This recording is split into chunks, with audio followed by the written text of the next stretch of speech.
So next topic है electric power. ठीक है, पावर अपने 9th क्लास में पढ़ा है, लेकिन वो मैकेनिकल पावर था।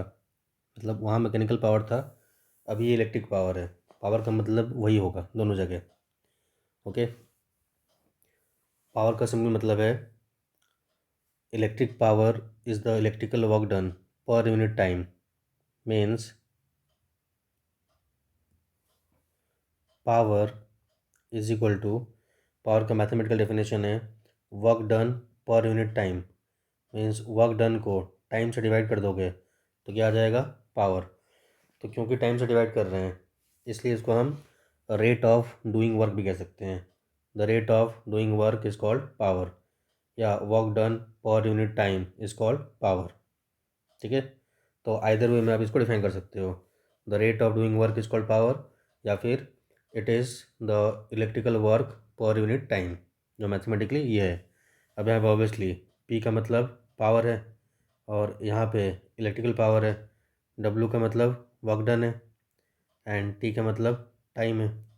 तो सिंपल सा फॉर्मूला बन गया पावर का, W upon D, work done upon time taken. ठीक है, ओके फाइन। सो देखो, power is equal to W upon T है। मतलब अभी इस टॉपिक में आगे पावर के बहुत सारे फॉर्मूले बनेंगे। ये पहला फॉर्मूला है, power is equal to W upon T, P is equal to W upon T. आगे कुछ और फॉर्मूले बनेंगे। ये फॉर्मूला है जब वर्क गिवन हो, अगर वर्क डन दे रखा हो, टाइम दे रखा हो, तो पावर डब्ल्यू अपन टी आएगा। और ये पावर का बेसिक फॉर्मूला है। आगे कुछ फॉर्मूले होंगे जो इसी फॉर्मूले से डिराइव होंगे। ठीक है, fine.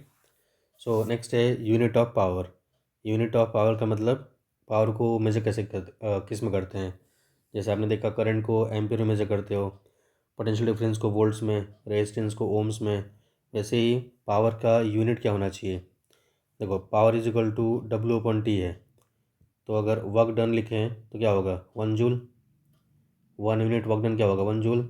And 1 unit time 1 second. तो अगर वर्क डन 1 जूल हो और टाइम 1 सेकेंड हो, तो जो पावर है उसको बोलते हैं 1 वाट, नेम्ड आफ्टर जेम्स वाट, जिसने स्टीम इंजन डिस्कवर किया था, जेम्स वाट। तो पावर का SI यूनिट होता है वाट, जो न्यूमेरिकली इक्वल है जूल पर सेकेंड के। What is equal two joule पर सेकेंड, या इसको ऐसे लिख सकते हो, जूल सेकेंड माइनस 1। तो हम पावर के SI यूनिट को जूल पर सेकेंड में कह सकते हैं, लेकिन उसके लिए हम वाट वर्ड यूज़ करते हैं, वाट। ठीक है, फाइन। जब वाट पूरा लिखोगे तो डब्ल्यू स्मॉल लिखना, ये मैंने पहले ही बता रखा है, क्योंकि हम SI यूनिट ऑफ पावर की बात कर रहे हैं, जेम्स वाट के सरनेम की बात नहीं कर रहे हैं। अगर वाट में डब्ल्यू कैपिटल लिख दोगे तो फिर साइंटिस्ट का सरनेम मीन करेगा, स्मॉल लिखोगे तो पावर की यूनिट मीन करेगा। और अगर सिंबल लिखते हो वाट का तो ऑब्वियसली कैपिटल डब्ल्यू लिखना है। ठीक है, तो यूनिट ऑफ पावर क्या है, हम SI यूनिट की बात कर रहे हैं, तो SI यूनिट ऑफ पावर है जूल पर सेकेंड, जिसको हम वाट भी कहते हैं। ओके, अब 1 वाट पावर काफ़ी छोटी वैल्यू है, तो कुछ बिगर वैल्यूज़ भी देख लो। जैसे किलोवाट, मेगावाट, गीगावाट। किलो नाम से क्लियर पता होगा आपको, किलो का मतलब होता है 1000, 10 पावर 3 वाट्स। मेगा का मतलब 10 पावर 6 वाट्स। गीगा मतलब 10 पावर 9 वाट्स। तो ये कुछ बिगर यूनिट्स हैं। मेगावाट गीगावाट कम यूज़ करेंगे अपन इस चैप्टर में, जनरली किलोवाट यूज़ होगा, तो ध्यान रखना। किलोवाट में अगर दे रखा हो पावर, तो न्यूमेरिकल्स में पहले आपको वाट में चेंज करना पड़ेगा, क्योंकि न्यूमेरिकल में सारे जो फिजिकल क्वांटिटीज़ हैं उनको हम SI यूनिट्स में यूज़ करते हैं। तो अगर किलोवाट में दे रखा हो पावर, तो पहले 1000 से मल्टीप्लाई करके वाट्स में चेंज कर लो। ठीक है, मेगावाट गीगावाट जनरली यूज़ होगा नहीं यहाँ पे। तो जो बिगर यूनिट्स ऑफ पावर हैं वो क्या है, kilowatt, megawatt, gigawatt. Smaller units भी होते हैं जैसे मिली, माइक्रो, लेकिन वो बहुत कम हो जाएंगे। वाट इटसेल्फ छोटी वैल्यू है, तो उससे छोटे वैल्यूज़ में जाने की जरूरत नहीं है, इसलिए हमने सिर्फ बिगर वैल्यूज़ देखी है, किलो, मेगा, गीगा।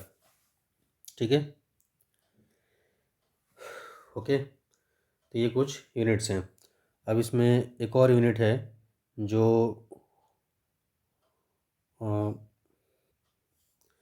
ओके, तो सबसे पहले 1 वाट का डेफिनेशन देख लेते हैं।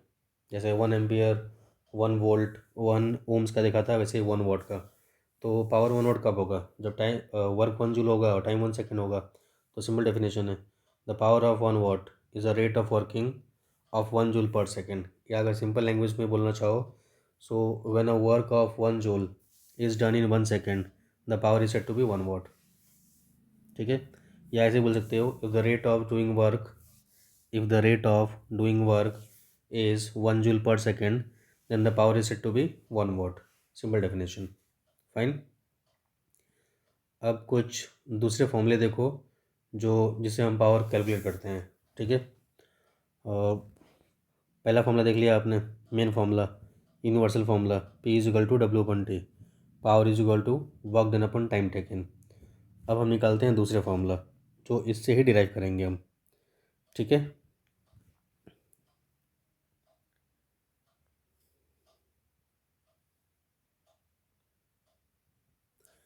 सो देखो, पहला फॉर्मूला क्या है पावर का?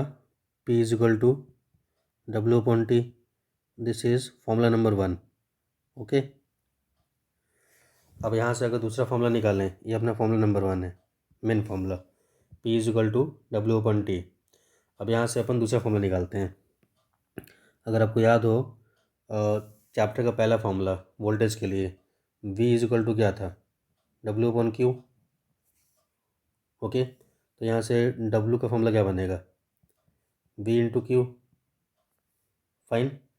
तो ये जो W का फॉर्मूला बनाया V/Q, वो अगर फर्स्ट फॉर्मूले में पुट कर दें, ठीक है, तो क्या हो जाएगा? फॉर्मूला है P is equal to W/T, W V/Q upon T। ठीक है, तो यहाँ पे Q/T, Q/T क्या होता है? याद है? I is equal to Q/T होता है, इलेक्ट्रिक करंट का formula, I is equal to Q/T। तो अगर Q/T की जगह पे I लिख दें तो P इज इक्वल टू क्या हो जाएगा? V/I। तो ये बन गया पावर का दूसरा फार्मूला, एंड बहुत इंपॉर्टेंट फार्मूला है ये, formula number 2, the product of voltage and current. Voltage और करंट के प्रोडक्ट को पावर कहते हैं। मतलब सिंपली वोल्टेज को और करंट को मल्टीप्लाई कर दो, पावर आ जाएगा। ठीक है, पहला फॉर्मूला क्या था? W/T, दूसरा V/I। अब तीसरा देखते हैं। तो आपको ओम्स लॉ से V is equal to IR तो पता ही है। तो अब अगर V की वैल्यू इस सेकेंड फॉर्मूले में पुट कर दें, V की वैल्यू, V की कितनी है? IR into I।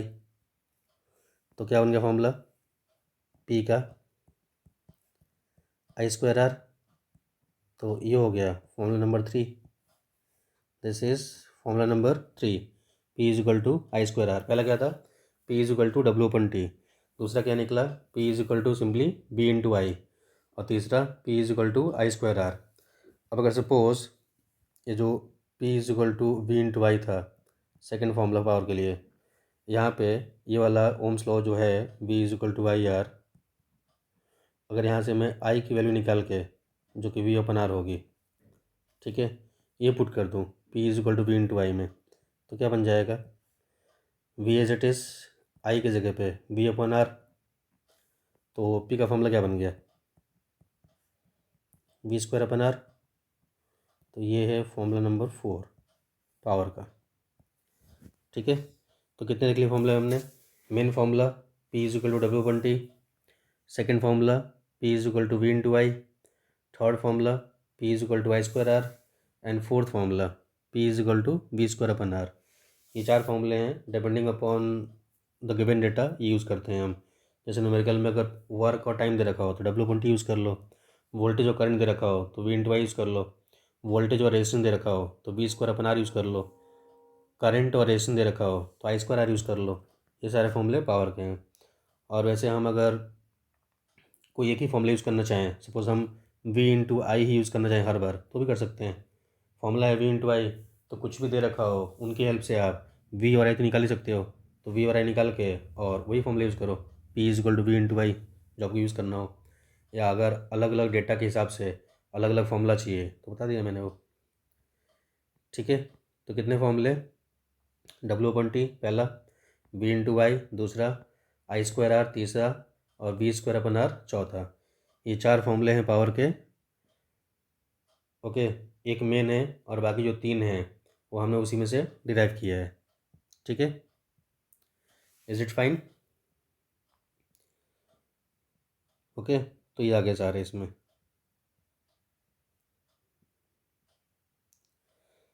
यहाँ तो कोई प्रॉब्लम नहीं होगा आपको। पावर का डेफिनेशन हो गया, फॉर्मूला हो गया, एसआई यूनिट हो गई, 1 वाट का डेफिनेशन हो गया, और कुछ दूसरे फॉर्मूले पावर के जो यूज़ करते हैं हम, वो हमने सब डिराइव कर लिए।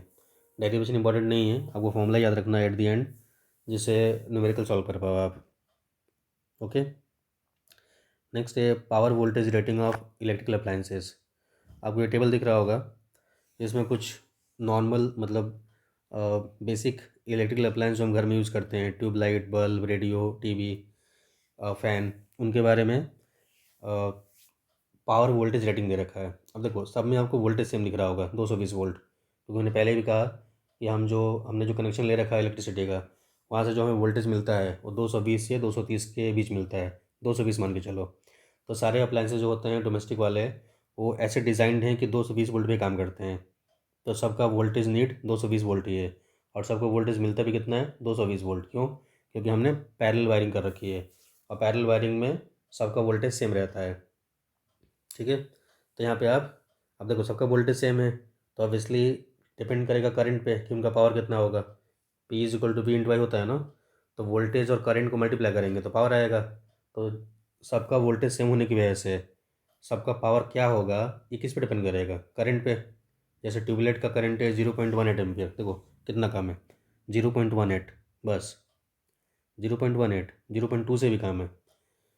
ठीक है, तो 220 को 0.18 से मल्टीप्लाई कर दोगे तो पावर आ जाएगा वाट्स में, और कितना आया, 40 वाट्स। बल्ब का 60 वाट, रेडियो का 80 वाट्स, टीवी का 120 वाट, वॉशिंग मशीन का 3000 वाट्स। लिख सकते हो ये जो इलेक्ट्रिक आयरन है, हीटर है, मशीन है, वॉशिंग मशीन, इनका पावर काफ़ी ज़्यादा होता है। More the power, more will be electrical energy consumed, and more will be electric bill.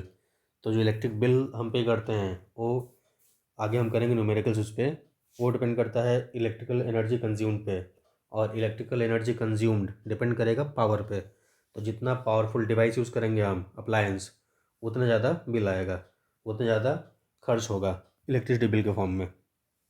ठीक है, तो देख सकते हो ट्यूबलाइट सिर्फ 0.18 एम्पियर यूज़ करता है, जबकि एक वॉशिंग मशीन को 13.6 एम्पियर करंट चाहिए। ये एक एवरेज वैल्यू है, वो थोड़ा ऊपर नीचे हो सकती है। ठीक है, मतलब अगर ट्यूबलाइट को 0.18 चाहिए तो वॉशिंग मशीन को 13.6 एम्पियर चाहिए, जो कि ट्यूबलाइट से कई गुना ज़्यादा है। ओके, तो इस टॉपिक में पावर वोल्टेज रेटिंग है कुछ अप्लायंसेस के। क्लियर है? ये कुछ पिक्चर्स दे रखे हैं, अब देख लो, देखना हो तो इसमें क्या स्पेशल है। अब ये न्यूमेरिकल्स हैं, आप पॉज करके देख सकते हो और सॉल्व कर सकते हो। What will be the current drawn by electric bulb of 40 watt when it is connected to source of 220 volt. तो पावर दे रखा है, वोल्टेज दे रखा है, करंट निकालना है, तो आपको पता ही है ना, P = V × I होता है। ठीक है, तो पावर गिवन है, वोल्टेज भी गिवन है, पुट कर दोगे तो जो अननोन वैल्यू है करंट आ जाएगा आराम से। प्रॉब्लम है? दूसरा है electric bulb is rated to 20/100 when it is operated on 110, the power consumed will be. तो ये एक इंपॉर्टेंट क्वेश्चन है। यहाँ पे 2 केस दे रखे हैं।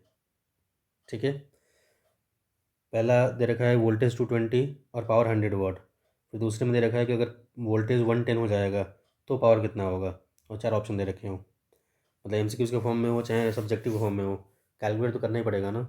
तो आपको पता हो, आपको याद हो तो करंट, वोल्टेज, पावर, रेजिस्टेंस, इन सब चीज़ों में कौन सी चीज़ कांस्टेंट रहती है थ्रू आउट, वो है रेजिस्टेंस। रेजिस्टेंस चेंज नहीं होगा, चाहे कितनी बारी वोल्टेज चेंज करो, उसके हिसाब से करंट चेंज हो सकता है, पावर चेंज हो सकता है, but resistance will always be constant. तो क्या करेंगे हम, ये जो पावर दे रखा है, ये जो पावर गिवन है, और ये जो वोल्टेज दे रखा है, इस वाले फॉर्मूले से P = V²/R पहले रेजिस्टेंस निकाल लेंगे।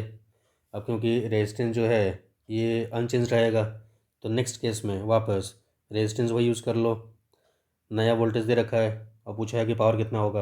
अगर वोल्टेज 110 कर देंगे, 220 से 110 कर देंगे तो पावर में क्या चेंज होगा। तो रेजिस्टेंस निकाला है आपने, वही यूज़ कर रहे हो। वोल्टेज 110, तो फॉर्मूला पी का V²/R, तो पावर कितना आ गया 25 वाट्स। अकॉर्डिंगली चूज़ कर सकते हो ऑप्शन में से।